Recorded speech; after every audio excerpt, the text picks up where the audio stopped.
Assalamualaikum warahmatullahi wabarakatuh. Selamat datang pada video pembelajaran PKBM Gadisena pada modul 11 Indonesia Tanah Air Beta Unit 1 Sumpah Pemuda.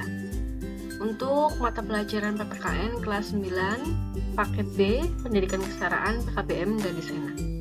Berikut pembahasannya.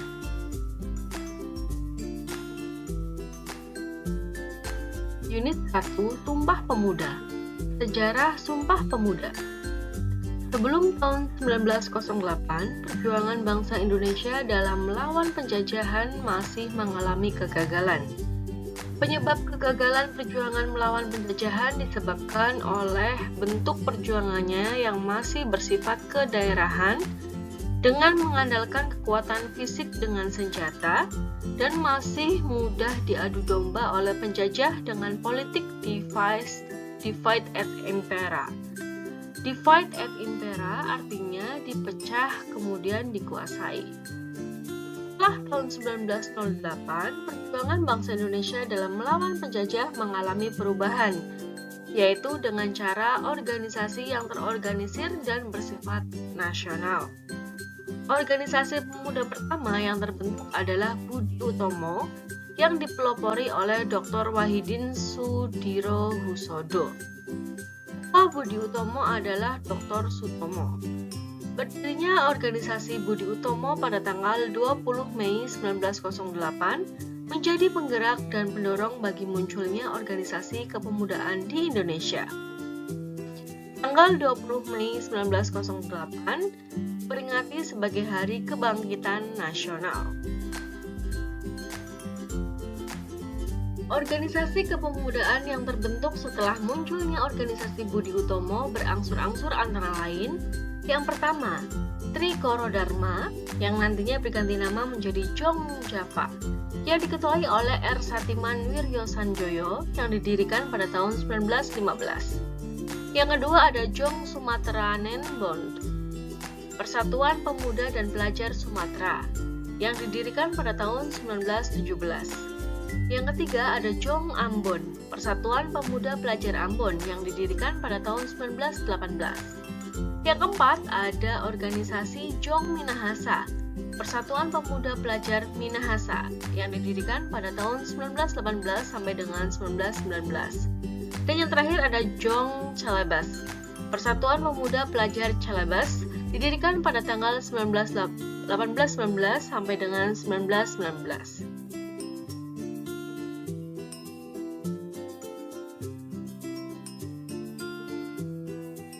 Berikutnya, tanggal 30 April sampai dengan 2 Mei 1926 dilaksanakanlah Kongres Pemuda pertama di Jakarta dengan ketuanya M. Tabrani. Hasil Kongres Pemuda pertama adalah baru berhasil menimbulkan kesadaran perlunya persatuan di kalangan pemuda dan kesatuan bahasa, tetapi belum sampai berhasil diwujudkan. Tujuan Kongres Pemuda pertama adalah mencari jalan membina perkumpulan pemuda yang tunggal, yaitu membentuk sebuah badan sentral atau nasional dengan maksud sebagai berikut. Yang pertama, memajukan paham persatuan dan kebangsaan. Yang kedua, menguatkan hubungan antara sesama perkumpulan-perkumpulan pemuda kebangsaan. Tahukah Anda siapa saja yang hadir dalam Kongres Pemuda yang pertama? Kongres Pemuda pertama dihadiri oleh wakil-wakil dari perkumpulan pemuda antara lain yang pertama dari Jong Java atau dari organisasi pemuda Jawa. Yang kedua Jong Sumateranen Bond dari organisasi pemuda Sumatera. Yang ketiga Jong Ambon dari organisasi pemuda Maluku. Jong Bataksbon dari organisasi pemuda Sumatera Utara. Dan yang kelima pemuda kaum Betawi dari organisasi Betawi.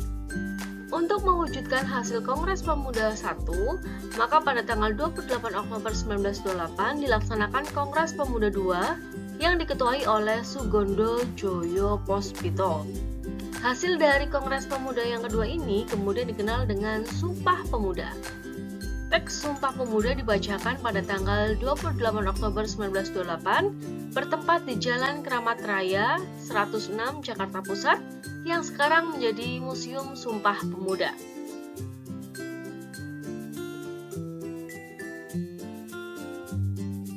Berikut Nah, susunan panitia Kongres Sumpah Pemuda adalah sebagai berikut. Yang pertama, diketuai oleh Sugondo Joyo Puspito dari P3I. Yang kemudian wakil ketuanya adalah Joko Marsait dari Jong Java. Sekretaris Muhammad Yamin dari Jong Sumatranen Bon. Bendahara adalah Amir Sarifuddin dari Jong Bataksbon. Pembantu pertama, Johan Muhammad Said dari Jong Islamietenbon. Pembantu yang kedua ada Ko Sungkono dari Pemuda Indonesia. Pembantu yang ketiga ada Senduk dari Jong Chalbes. Pembantu yang keempat ada Cele Mena dari Jong Ambon. Dan pembantu yang kelima ada Rohyani dari Pemuda Kaum Betawi.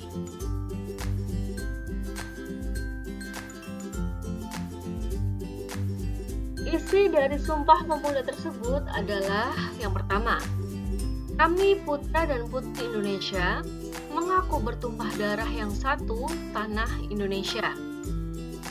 Yang kedua, kami putra dan putri Indonesia mengaku berbangsa yang satu, bangsa Indonesia. Yang ketiga, kami putra dan putri Indonesia menjunjung bahasa persatuan, bahasa Indonesia. Dalam Kongres Pemuda II, untuk pertama kalinya diperdengarkan lagu Indonesia Raya, ciptaan Wage Rudolf Supratman yang dinyanyikan dengan suara biola tanpa syair. Bendera merah putih tidak dapat dikibarkan dalam Kongres Pemuda II karena dilarang oleh pemerintah kolonial Belanda.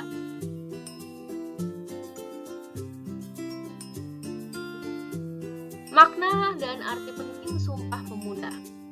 Makna dan arti penting pengakuan bertumpah darah satu, tanah Indonesia. Satu nusa berarti bahwa setiap orang harus merasa memiliki satu tanah air yang sama, yaitu tanah air Indonesia. Indonesia merupakan negara maritim di mana sebagian besar wilayah Indonesia terdiri dari perairan yang memisahkan pulau-pulau di Indonesia. Pulau-pulau di Indonesia yang dipisahkan oleh laut pada hakikatnya adalah satu. Dengan demikian, manapun kita berada di pulau-pulau di wilayah Indonesia, maka kita masih tetap di tanah air Indonesia. Semua wilayah Indonesia yang dipisahkan oleh lautan merupakan satu kesatuan, yaitu tanah air Indonesia. Pengakuan Indonesia sebagai tanah air oleh semua bangsa Indonesia merupakan bentuk kesetiaan terhadap bangsa dan negara.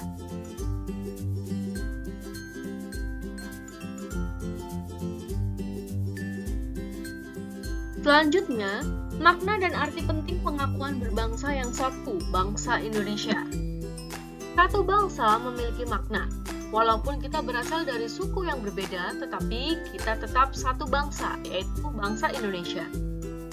Untuk wilayah berupa kepulauan dengan sumber daya manusia yang menyebar dan bertempat tinggal di pulau-pulau Indonesia, menyebabkan keragaman suku bangsa, adat istiadat, dan kebudayaan di Indonesia. Keberagaman suku bangsa tidak menjadikan bangsa kita terpecah belah, tetapi menjadi perekat terwujudnya persatuan dan kesatuan bangsa. Suku bangsa yang satu merupakan satu kesatuan dari bangsa yang satu, yaitu bangsa Indonesia. Ikrar satu bangsa dalam Sumpah Pemuda menandakan bahwa hanya ada satu bangsa yang mendiami Indonesia, adalah bangsa Indonesia.